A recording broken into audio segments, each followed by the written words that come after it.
दसां दुख दर्द सैयों, मेरा रोग ताला इलाज दिसे,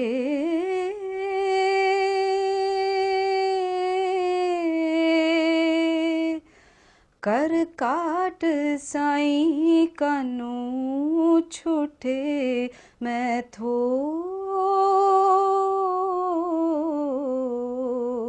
क्यों सवाल है बिना जवाब दिसे।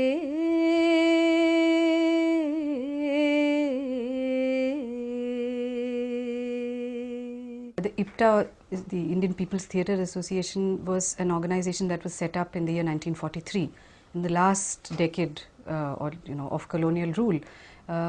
It was an organization that for the first time in the history of this country consciously decided to use culture as a means of protest and to talk about common people's problems and to consciously articulate protest through culture. Very large number of artists got involved with the IPTA, people from theatre, people from dance, large number of musicians, very well known photographers, artists, almost anybody who was to the left of the nationalist movement or the progressive nationalist movement was part of the IPTA. Actually, this started off as a purely personal project, and it came out of my experience with singing one song which I've been singing now for more than 25 years, Jaane Wale Sipahi Se Pucho, which Safdar Hashmi taught me way back in 1983, and I sang for a very long time with a group called Parcham, and Parcham, we still sing occasionally together. It's a protest song group, and we used to work with Safdar and Safdar Jannate Manch. And in 83, Safdar decided to bring this song into our repertoire. We developed it.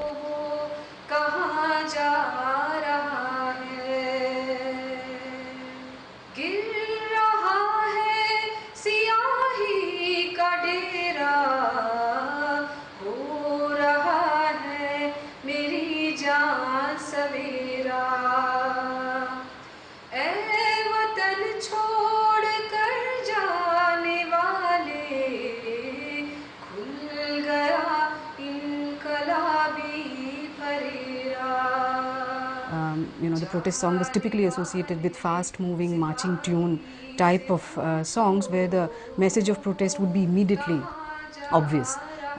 This was a song that seemed to break that stereotype, and it, apart from everything else, it had tremendous appeal.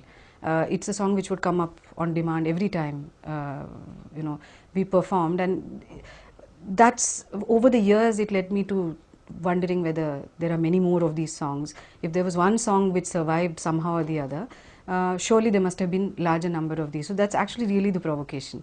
And about 4 years ago, I just got in touch with some of the older people from the IPTA, Shobha Sen in Calcutta, and it was as if I had stumbled upon a Pandora's box, really. It was a huge, I found such a large number of songs that it astounded me. After that, then it actually acquired far larger dimensions. I realized that this was a movement whose music had not been analyzed at all, had not been collected, had not been documented, had not been thought of, which I thought was unfortunate. And whereas the theatre to some extent has been analysed, the plays have been talked about quite a bit, even in academic circles, whereas the music has not been talked about. So I also thought that this corpus actually needs to be looked at more seriously, not just in terms of being a lovely collection of songs, but also more seriously in terms of what role that music played at a particular point in history. I've been working in 5 languages, but then which are basically Hindi, Bangla, Malayalam, Punjabi and Telugu. But there is a lot of wonderful music from Assam, Marathi, itself. In Maharashtra, the tradition was very vibrant. There's not much in Tamil. The IPTA didn't have a substantial presence in Tamil Nadu. It did in Chennai, but not in Tamil as a language. Not very much in Kannada. Kannada had a different kind of a tradition which came up later. Not much in Gujarati. But yes, in all the other languages that I've talked about, there is a very substantial repertoire. I've had to reconstruct some of the tunes. For example, most of the people whom I interviewed were close to 80 or above 80. In many cases, they had lost their voices. In many cases, I found the lyrics from, say, old notebooks, which were tattered notebooks found under people's cots and things like that.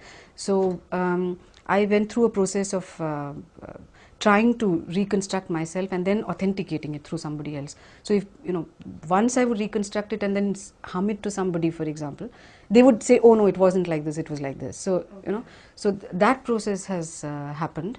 There has been a little change in some of the tunes, not in terms of the actual tune itself, but in terms of the interpretation.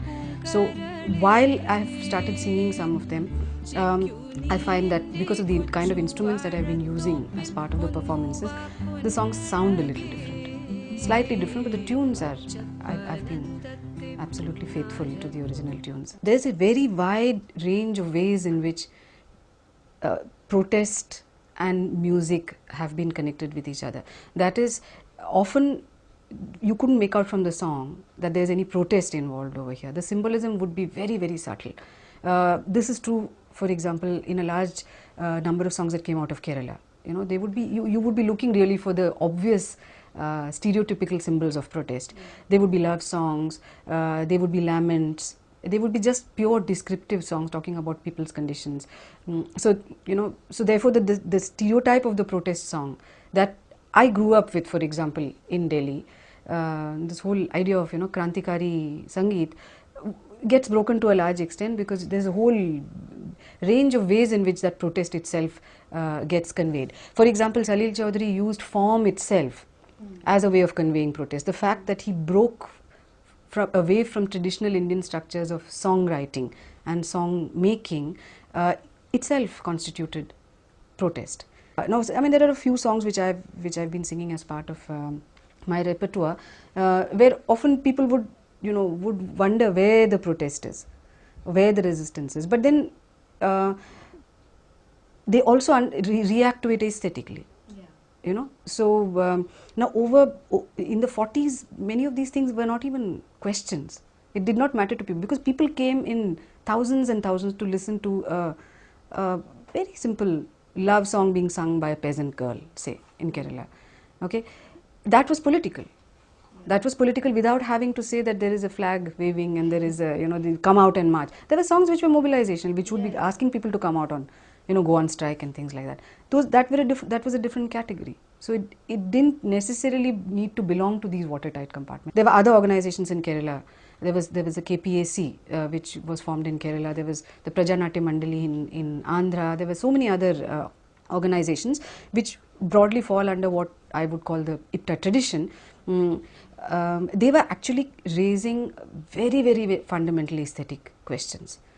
Not only fundamental aesthetic questions, but questions that came up in exploring the relationship between aesthetics and politics. I mean, recently I've found a lot of material which actually looks at some of the issues that came up in Greece in the 30s through the 50s, in fact. So all the complicated issues to do with how you define a national culture, how you define people's culture, what is the influence that the Soviet Communist Party and Soviet debates on aesthetics have on left-wing music debates in a place like Greece.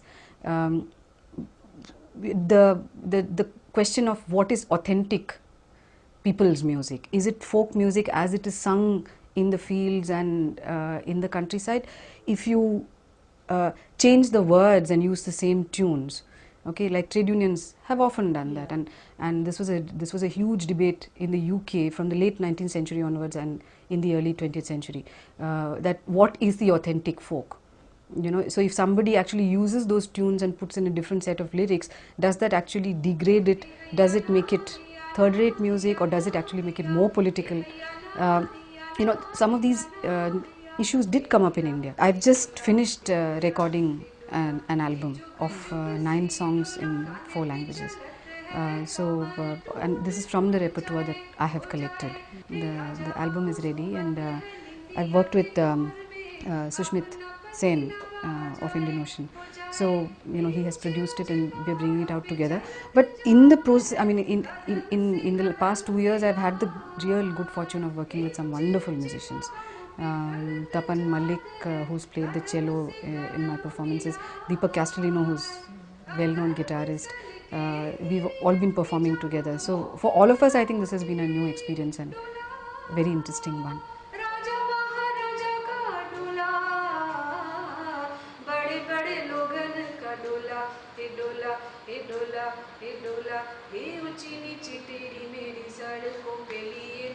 जाते हैं राजा का डोला डोला ये अपने जिस्म के